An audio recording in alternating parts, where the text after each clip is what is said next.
In my opinion, it's not enough to promote the working landscape, which I equate to the scenery that we look at as we pass through it and drive around the state. In my mind, we need to support the cultural landscape. And what is the cultural landscape? Simply, the cultural landscape is the working landscape plus the people who perpetuate it.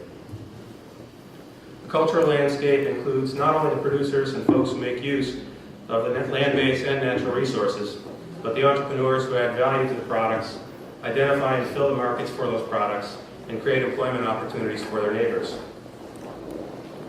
The cultural landscape makes good use out of scarce resources and creates opportunity out of adversity. It promotes innovation and rewards initiative. Above all, Vermont's cultural landscape takes advantage of and makes use of our native assets, our people, our brand, and our natural resources. It is authentic. Preserving land without supporting the folks who work that land creates a Disney effect, an idealized landscape or theme park that fails to take into account what makes it real. This effort is an attempt to create, for the first time, a unified and coherent setting in which Vermont's cultural landscape can be nurtured.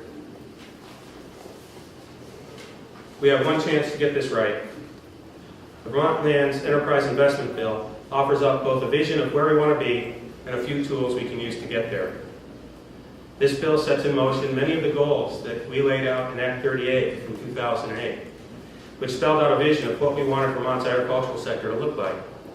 A few of those relevant goals include support for programs and policies that foster the development of a diversified agricultural sector, provide economic stability to preserve the necessary infrastructure of the agricultural industry, and enable agricultural operations of diverse sizes, producing a wide array of products to prosper in Vermont and contribute to the state and regional economy.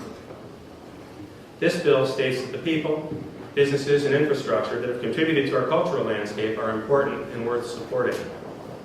It addresses a long-standing gap in the ability of farm and forest product entrepreneurs to have a state-level, one-stop shop to help with regulatory and financing issues.